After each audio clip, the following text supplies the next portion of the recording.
Section 4.9, Antiderivatives. Antidifferentiation is the reverse process of differentiation.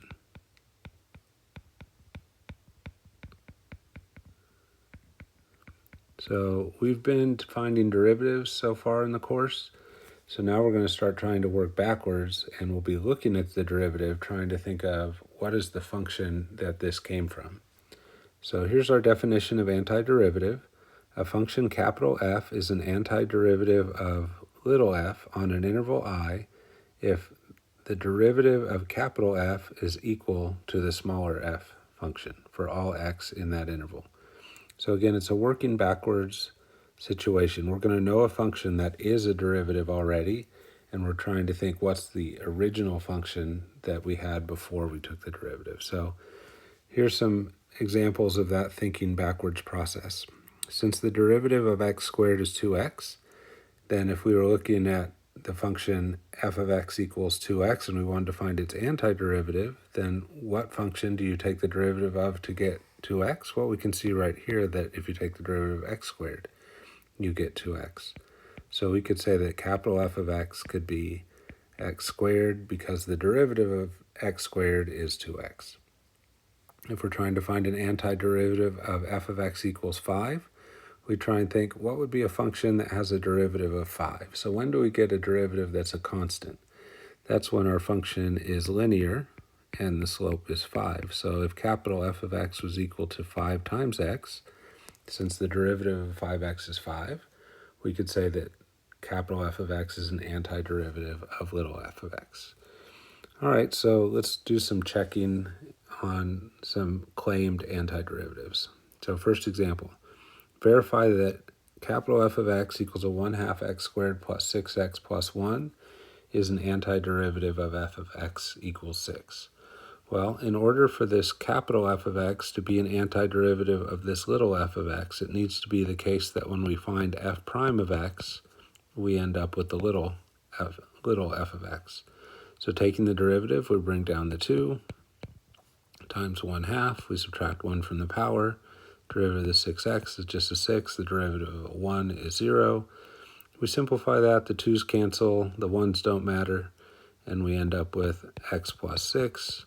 And since that is little f of x, that implies that capital F of x is an antiderivative of little f of x. So when you get asked to verify that a function is an antiderivative, it's going to feel like old work. You're just going to be taking the derivative and checking to make sure that it comes out like it should. So here's an interesting little thing that comes up with antiderivatives, though. This next function, as you read it, they want us to verify it's an antiderivative of x plus 6. Well, we just did this, right? Well, not quite, because they put a minus 7 here, and it was a plus 1 before.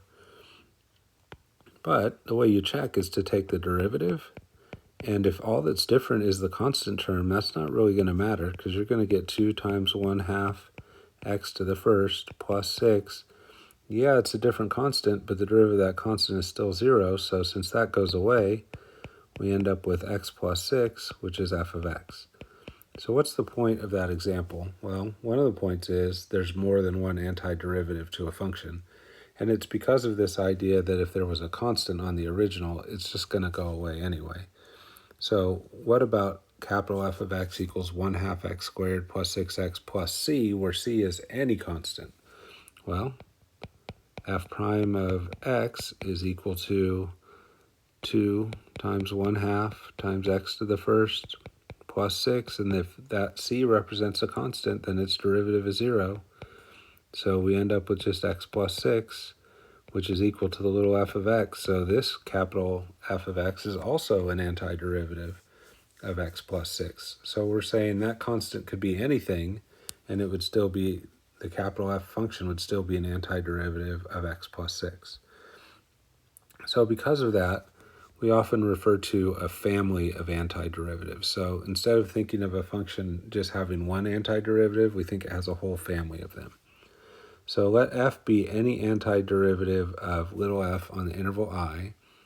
Then if you want all the antiderivatives of little f on the I, then they have the form capital F plus c, where c is a constant. So if you can figure out any antiderivative of a function, then that antiderivative plus c will still be an antiderivative.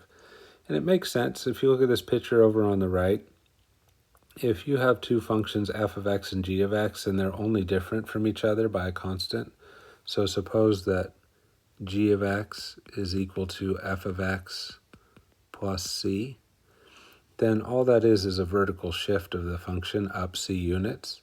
And then the derivative is about finding slopes of tangent lines. And if all you do is shift the graph straight up, you're not changing the steepness anywhere, so you're not changing the slopes. So that's the family of functions. Anything that has that same shape but is just different by a constant, those are all going to be antiderivatives. All right, so we'll see the consequences of that on the next page. All right, now it's time to define something called the indefinite integral. And the notation for the indefinite integral is two parts. It's this wavy S-looking thing out front, and it's this differential dx at the end.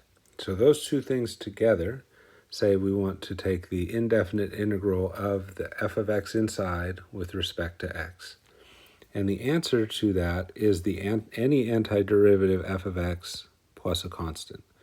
So we just basically, the indefinite integral is a notation that says we want to find the family of antiderivatives for the function that is inside of the indefinite integral notation.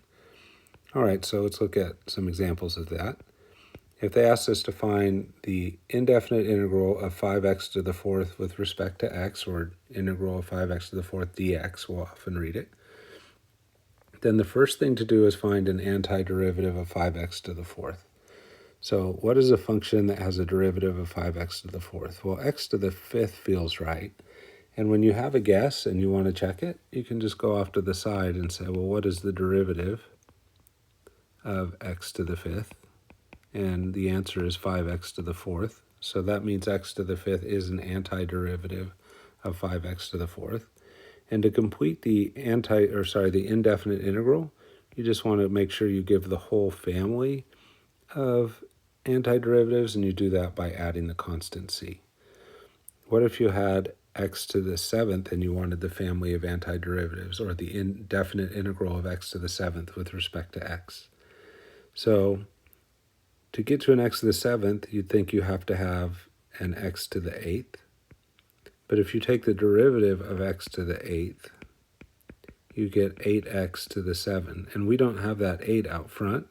So what would make it where that 8 would go away? Well, if we divided by 8 here, they would cancel. So what if we divided by 8 here and then tried our derivative or antiderivative to be x to the 8th over 8? Again, check that through the derivative. If you take the derivative, you bring the 8 down, but this time it would cancel with the 8 on the bottom, and you subtract 1, and you get that x to the 7th on the inside. That's an antiderivative. If you want the entire family of antiderivatives, you would have to add a constant c. All right, so let's go ahead and make some rules for integrating common functions. And when you're finding the indefinite integral, we'll often refer to that process as integration. So what is the integral of a constant k? Well, constants are the derivatives of linear pieces like kx, and then we can add c to get the whole family. The antiderivative of x to the p power with respect to x looks an awful lot like this one right here, right? So what did we do? We added 1 to the power, and we divided by that new power. So the antiderivative of x to a power is x to the power 1 higher divided by whatever that new power 1 higher is. Think about your process for the power rule. You bring the power out front as a multiplier, and you subtract 1 from the power. So what do we do when we do an antiderivative? We do the opposite. We add 1 to the power, and we divide by the new power instead of multiplying. Remember, we want to get the whole family of antiderivatives, though, so we're going to do plus c to make that happen. And then we have some rules about constant multiplications and addition, subtraction. If you have a constant that is inside of the definite integral, you can just move that out front and try and find the antiderivative of the other piece. So if you have an integral with respect to x and you have some constant multiplier, it doesn't have an x in it, you can factor that out front. What if you're taking the indefinite integral of two functions added together? Well, then you can take the integral of the two functions separately and add them together after you've found the antiderivatives. So this basically just allows us to do some thinking that's simpler with these two rules. It kind of says if there's a constant in front of your function, you could ignore that piece and just take the antiderivative of the rest. And anything that applies to addition also will apply to subtraction because subtraction is just adding a negative, and constants can move in and out according to the thing above. So this last rule, it says sum, but it does apply to difference as well. We showed it as a sum, but it applies to both. And that allows us just to, when we see multiple pieces inside, as long as they're added together or subtracted from each other, we can look at them individually. All right, let's do some practice with finding indefinite integrals. They'll often just say, like they do in these directions, find the integral or integrate.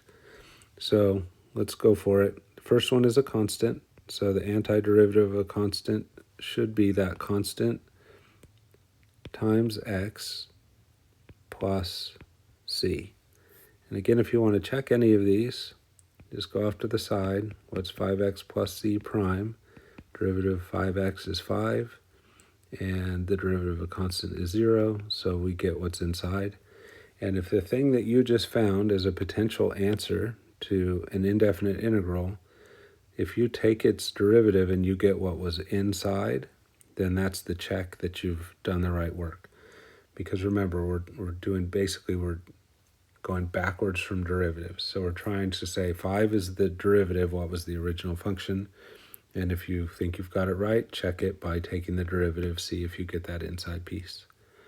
All right, let's go ahead and try and apply these rules to some other situations. A lot of the stuff here is a lot like taking derivatives. If you were going to take the derivative of what's inside of this integral, you couldn't do it, or you wouldn't want to do it as 1 over x squared because that would involve a quotient rule. So what you'd rather look at is x to the negative 2, so you could think power rule. And I'll do the same thing with the 1 over x to the third, make that x to the negative 3. And then, so that's just rewriting it so I don't have the division. And now that subtraction can be split up into two integrals. Again, the rule up here says for addition, but we can apply it to subtraction as well. So this becomes the integral of x to the negative 2 dx minus the integral of x to the negative 3 dx. Just a quick note, don't forget these dx's. The antiderivative symbol is not just that s out front. It's not an s, by the way. It's elongated looking s. But it's not just that. It's that s-looking thing together with the dx. That is your antiderivative symbol. So when you write that integral symbol, make sure you put the closing part of the notation, which is the dx right there. Okay, let's start trying to find antiderivatives now. So we're using our new power rule. And scroll back up and look at the new power rule. It says, add 1 to what the power was and divide by that new power.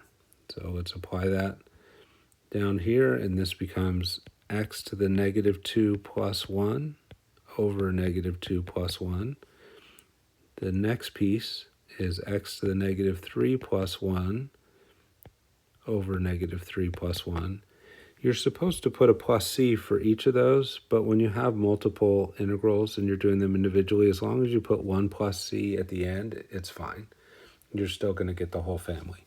If you did a constant for each one, those constants would add together and make a new constant. So we just throw one constant on at the end. All right, so just a little bit of simplification here and we'll be done. So let's see, we have a negative 1 in the denominator of the first term. So that would be negative 1. The numerator is x to the negative 1, so I can move that x down to the denominator. On the second one, we have a minus 2 in the denominator, but there's a negative out front. So the minus from the denominator and the negative out front will make an addition.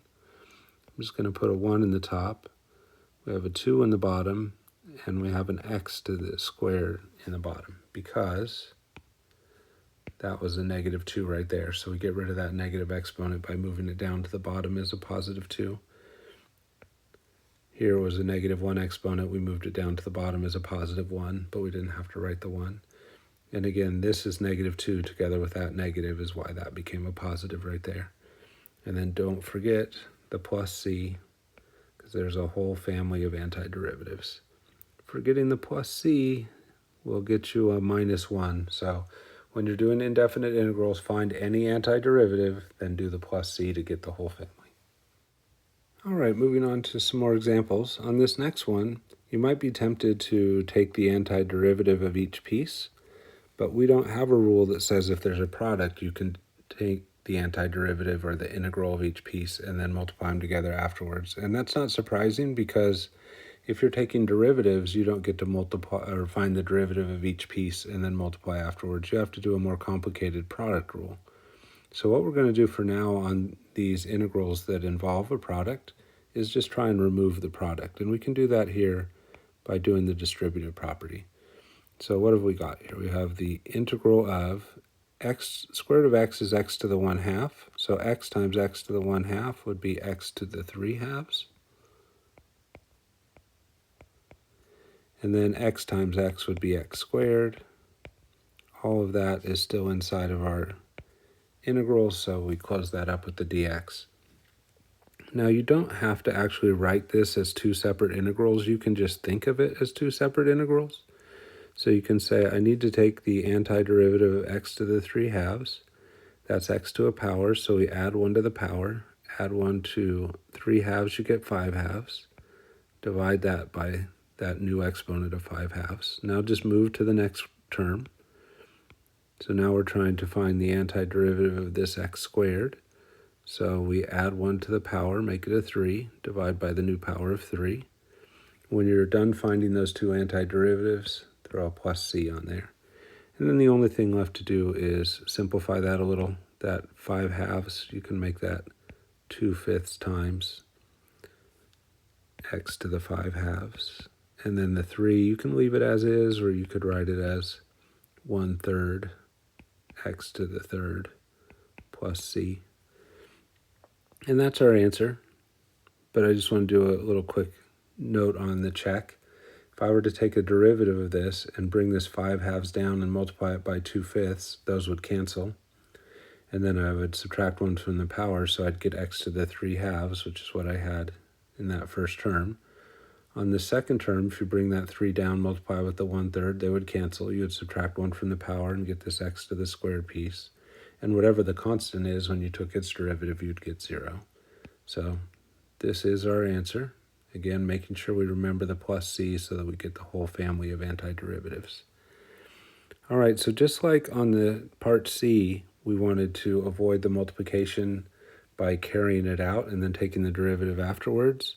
If you have a division, we want to have the same plan. Let's get rid of the division by doing a bunch of individual divisions. So we'll make this x to the 3rd over x squared plus 3x squared over x squared plus 1 over x squared. And then we'll try and find the antiderivative of all that. But by separating them into 3 separate divisions, we can simplify. The first one is just an x. The second one, the x squareds cancel, and we get a 3. And the third one is x to the -2. And now we have every piece written as a power, so we can just apply the power rule. And we get x squared over 2 plus 3x plus x to the -2 plus 1, which would be -1, divided by -1 plus c. And we should probably simplify that a little bit. Not a whole lot we need to do here. We can say that's x squared over 2 plus 3x. Move the negative out front, move the x to the -1 down to the denominator, and then plus c. Again, if you want to take derivatives of any of those pieces, the derivative of the x squared, the 2 comes down, cancels the 2, you just get an x, which was that piece. The derivative of 3x is just the constant 3. And on the -1 to the -x, if you look at it here, that's where it's most clear. Bring the -1 down, it cancels the other -1. Subtract 1 from -1, you get the -2. Derivative of the c is 0. So that gets us back to where we started.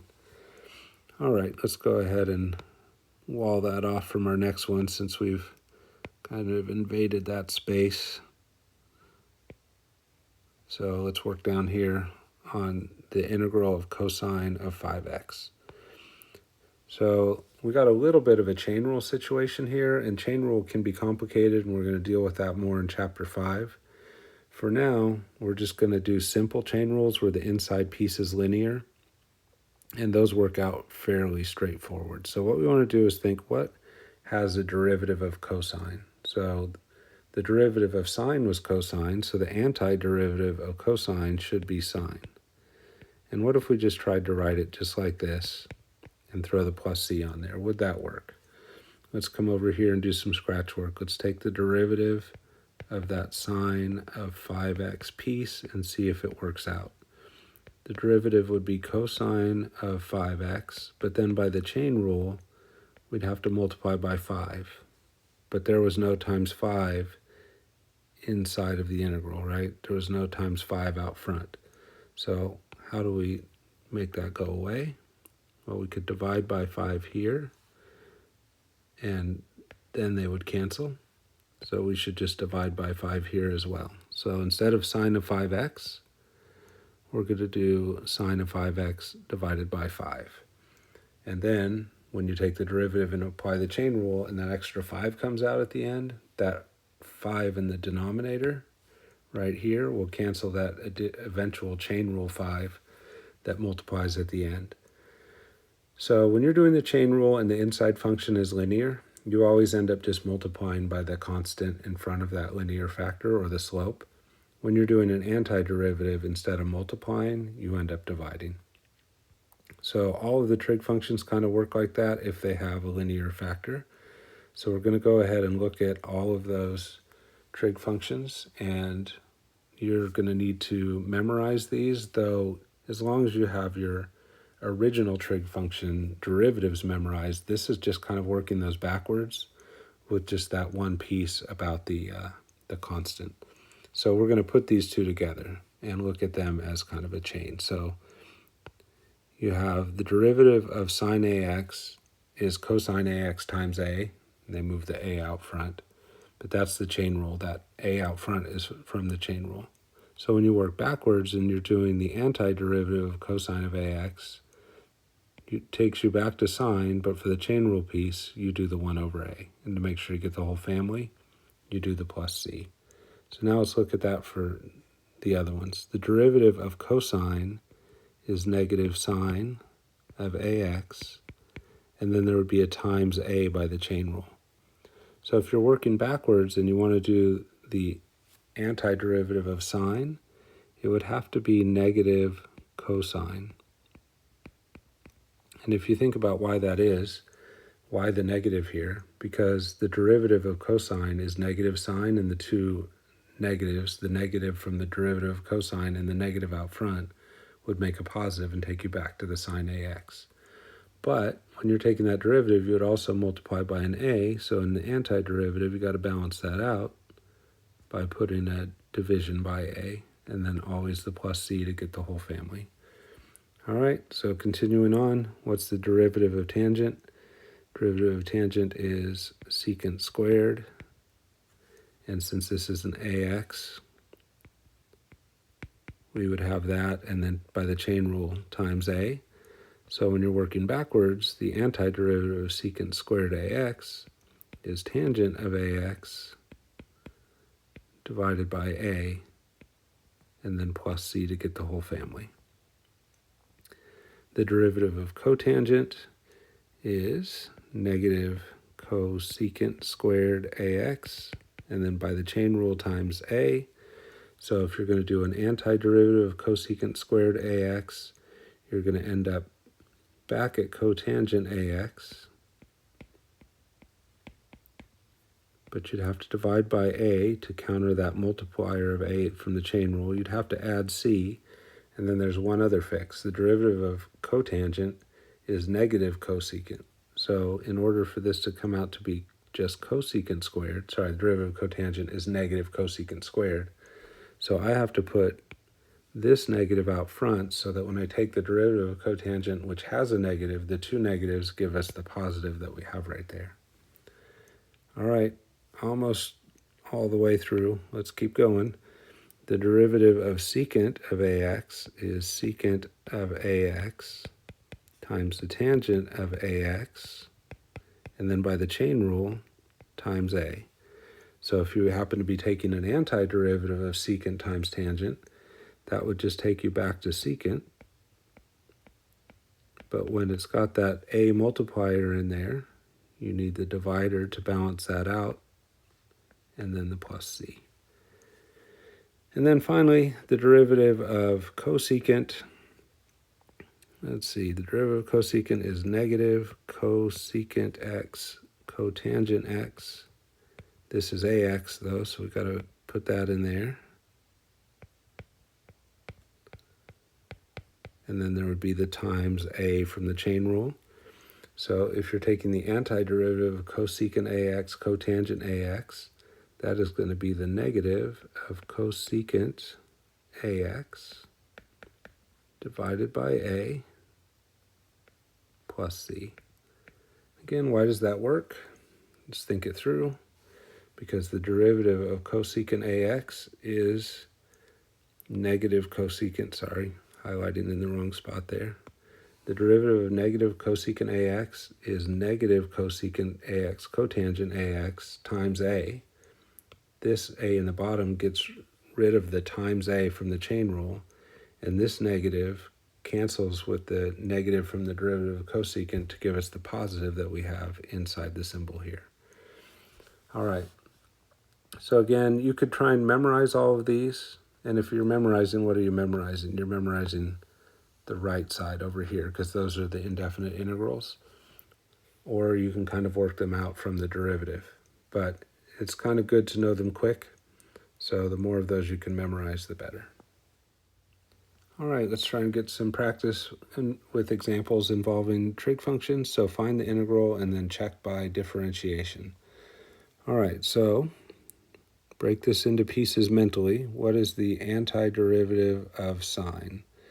So your brain at first is going to want to tell you cosine.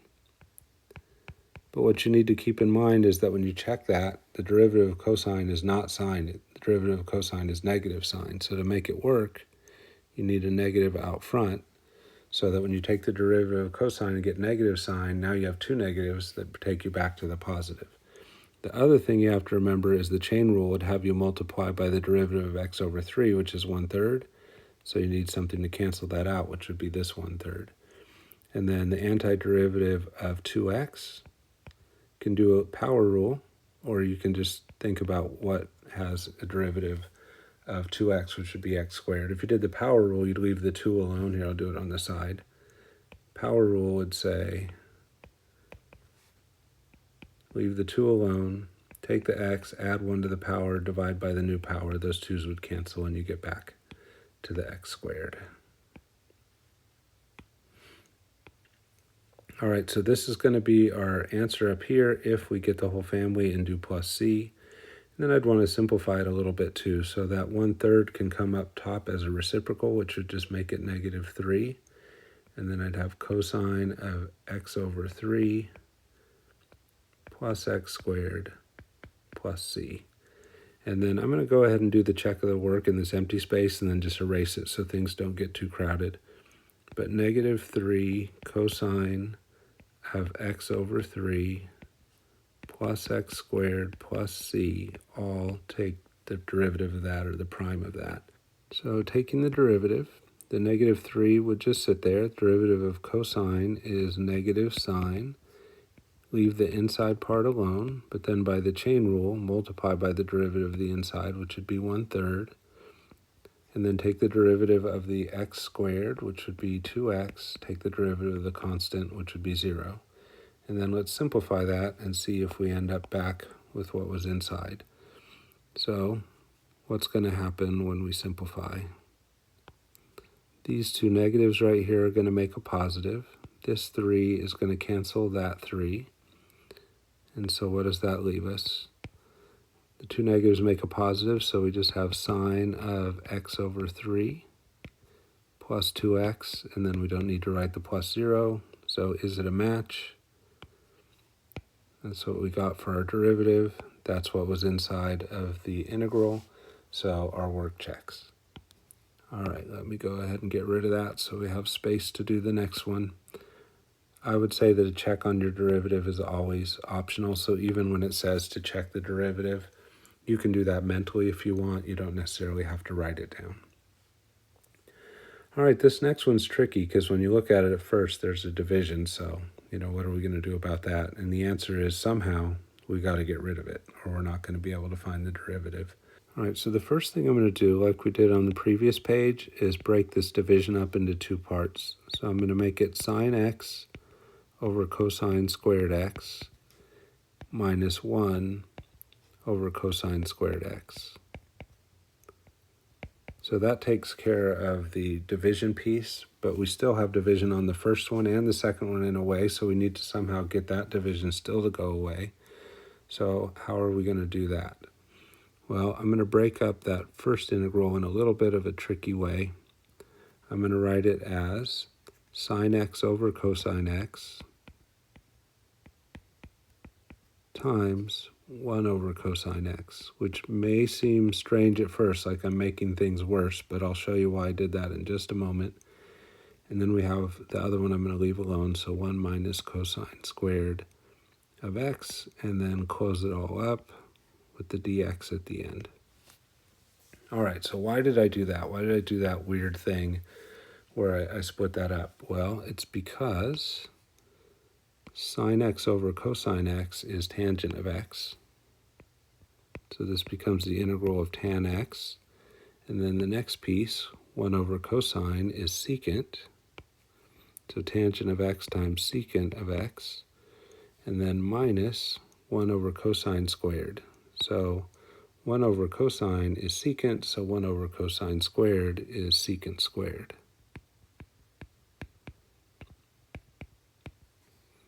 So hopefully, if you start thinking about that, you'll see why that's useful. This first piece right here, tangent times secant, that's not the way we normally say it, but you can multiply in either order, so that's secant times tangent.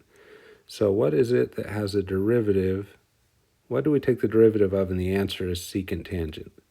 And the answer is secant of x. I don't need to do any division because it's just x, not a 3x or a 5x or anything like that. And then what has a derivative? What function has a derivative of secant squared? The derivative of tangent is secant squared. So this should be minus tangent.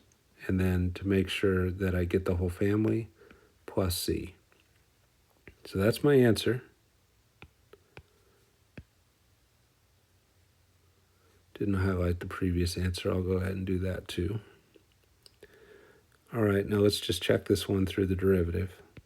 So let's take the derivative of secant x minus tangent x plus c, and let's see if we get the inside piece, the thing we had just before we took antiderivatives. So what's the derivative of secant? Secant tangent.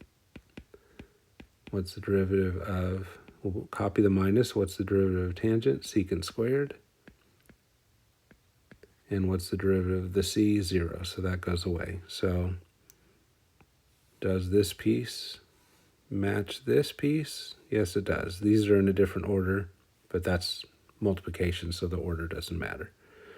All right, I'll go ahead and leave that check there, but this was our answer. The part below was just me checking the answer. All right, moving on to our last topic, differential equations. A differential equation is an equation that involves differentials or derivatives. For us, it's usually going to be a derivative. So if we look at these examples, dy dx equals 5x plus 7. So dy dx is a derivative. So that's an equation with a derivative in it. Or y prime equals 5x plus 7. Another way it could be written that still y prime represents a derivative in there. So officially dy dx is two differentials, but it still means the same thing as y prime. So a differential equation is just going to have a derivative as one of its pieces. Differential equations often include an initial condition that allows us to determine the value of the constant for the equation. And what do they mean, the constant? Well, if you're going to find the solution to a differential equation, you're going to want to get rid of that derivative, and that generally means taking an antiderivative. So let's take a look at an example. Solve the initial value problem f prime of x equals x plus 1 over the square root of x, where f of 4 equals 5. So the first thing we have to figure out is, what do they even mean by solve when we're talking about a differential equation?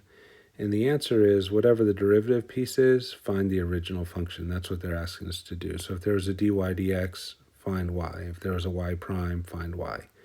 So in this case, if there's an f prime of x, find the original f of x. So what would the original f of x be? Well, the original f of x would be an antiderivative of f prime of x. So how do we find antiderivatives? We take the indefinite integral of the x plus 1 divided by the square root of x dx. So really, when you think about it, a differential equation is just another way of them presenting the problem to you of finding an antiderivative. They get more complicated in the class called differential equations, but when we do them in here, that's basically what we end up doing, is taking the antiderivative of whatever f prime is equal to or y prime is equal to. All right, so this is one of those with a division, so we want to split it up into two pieces, x over the square root of x plus 1 over the square root of x. And then we need to write that in a way where we can find antiderivatives. So let's see, that's x to the first over x to the 1/2. If you simplify that, that'll just be x to the 1/2, canceling out the x to the 1/2 from the bottom with the top subtracting exponents. The other one is 1 over x to the 1/2, so I'll write it as x to the negative 1/2. I do like to put parentheses like this most of the time, but that's really just mentally for me to make sure I see the whole inside. They're not officially required, but I do like them. So when I didn't write it up here, that's okay. All right, now I would use the power rule. So take the x, add 1 to its power, so the 1/2 becomes 3/2, divide by the new power, plus take the second x, add 1 to its power, so negative 1/2 plus 1 becomes 1/2, divide by the new exponent, which is 1/2, and then add the c. All right, so continuing on, simplifying a little bit. Now we have f of x equals 2/3. Anytime you have a fraction in the denominator and you want to bring that out front, you just bring it out front as the reciprocal. And then this would be x to the 3/2. And then plus bring the reciprocal of that 1/2 out front, so that'd be a 2. X to the 1/2 plus c. So in a way, we've solved it, but we haven't solved it completely because we don't know everything about f of x. There's this plus c that's still a mystery piece. So what happens is, when they give us this initial condition up here of f of 4 equals 5, they're saying if you plug 4 into the function, you will get 5 as an output. So what we do is we replace the left-hand side, the output, with 5, and then we plug 4 in for all the x's, and then we try and solve for c.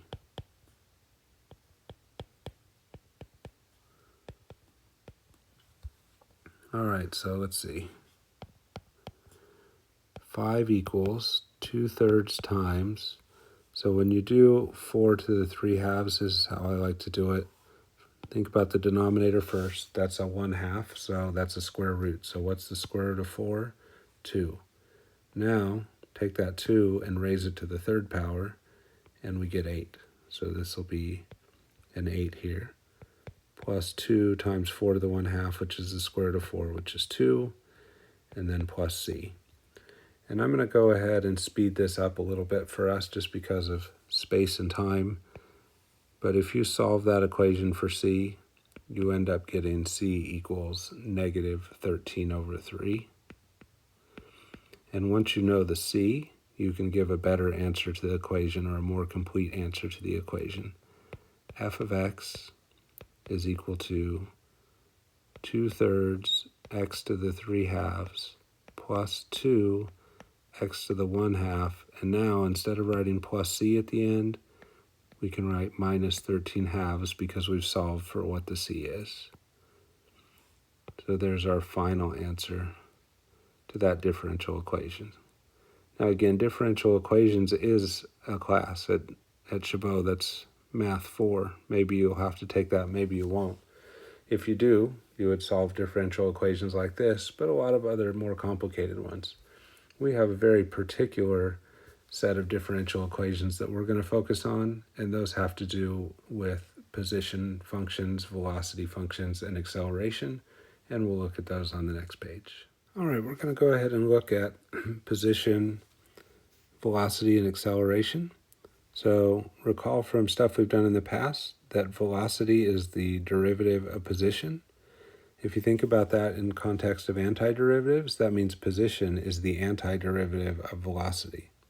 And we also knew in the past that acceleration was the derivative of velocity, but now if you take that into the area of antiderivatives, velocity is the antiderivative of acceleration.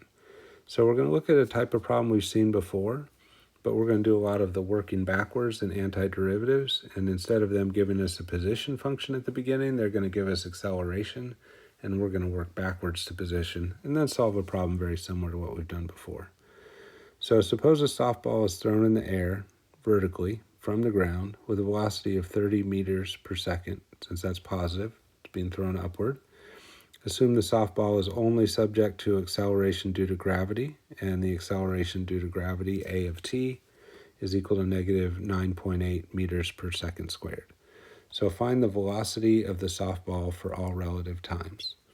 Well, velocity is an antiderivative of acceleration, so we would want to take the antiderivative of a of t with respect to t. I've been doing dx all the time before, but that's because that was our variable.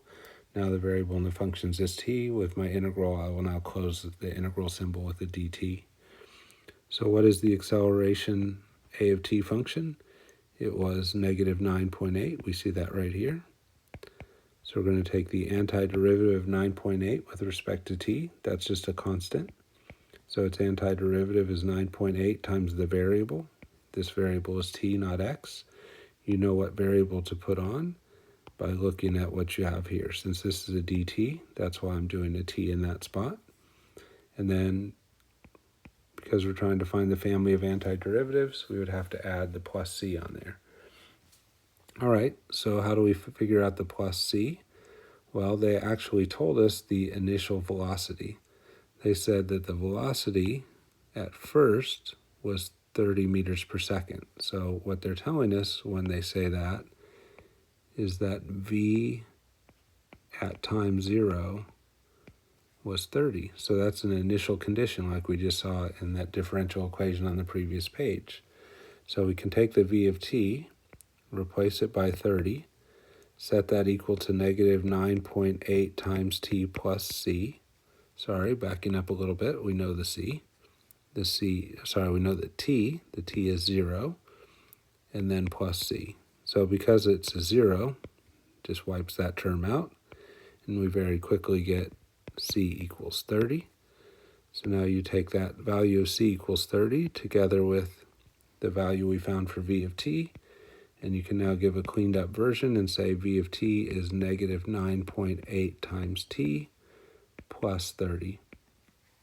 Notice, by the way, that our constant term ended up being our initial velocity. That happens a lot on this projectile motion type of thing, so it's not surprising to see that happen. And some other things that are worth a mention is v of 0 is often written as v sub 0 for initial velocity. I talked before in Newton's method about x sub 0 being our initial guess, so here v sub 0 is our initial velocity. In any case, we did find our velocity function and we solved for the constant, so there's velocity. Now they want us to find the position function, so that's just continuing on the path. Position function is s of t. It is an antiderivative of velocity. So I want to find the indefinite integral of v of t with respect to not x, but t. And then I just plug in what v of t is. Negative 9.8t plus 30, and antiderivative with respect to t. So then I'm just going to go ahead and apply same thing that we've been doing here, power rule for this first one. Negative 9.8 t squared over 2. Next one is a constant, so we just tack on the variable t, and then we would need the plus c. We can simplify that a little bit and say that s of t is equal to negative 9.8 t squared over 2, so that 2, let me do that in red,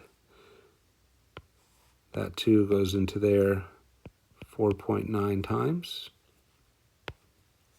So we get negative 4.9 t squared plus 30t plus c, but we want to figure out what the c is, but we knew the initial position. So the softball is thrown vertically from the ground. So if it's thrown from the ground, that means that the initial position s of 0 is ground level, which is 0. Or we could say s sub 0 equals 0. S sub 0 being initial position. All right, so applying that down here, s of 0 is 0, so I'm going to put a 0 for s of t, and then I'm going to plug a 0 in for the t.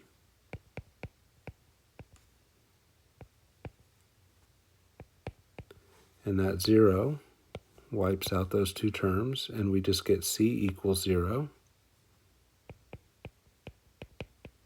which means s of t is equal to negative 4.9 t squared plus 30t, and we can leave off the plus c because it's a 0 in this case. All right, so having done those two steps, we're now actually at the place that we started a lot of problems in previous chapters. They gave us the position function on those. But now that we know how to do antiderivatives, oh joy, we can add a couple extra steps and we can come up with the equations for position and velocity ourselves, starting at acceleration.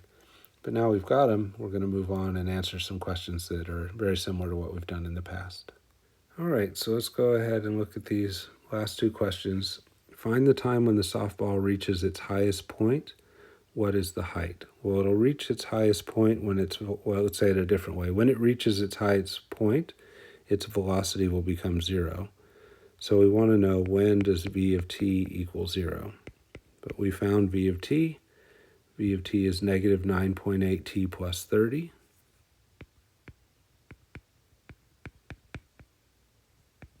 We set that equal to 0 and we solve. So we get t equals, move the 30 over, it becomes negative, divide by the negative 9.8. That doesn't simplify to anything nice, so we'll just get rid of the two negatives, say that's 30 over 9.8. And that's the exact time, but if we give a decimal, the decimal for that would be about 3.06 seconds. So if they want an exact answer, and they didn't say here, but if they want an exact answer, we could give them that. If they're okay with the decimal, then the 3.06 would do the job. So that answers the question for find the time when it reaches its highest point, but they also want to know what is the height. So if they want to know the height, we just need to find s of 30 over 9.8. So we need to plug 30 over 9.8 into our s function. So here's our s function. So we would plug that 30 over 9.8 here and there. Sorry, the s function is the this version where we know the c. So we'll just plug the 30 over 9.8 into that. So that ends up being negative 4.9 times 30 over 9.8 squared plus 30 times 30 over 9.8.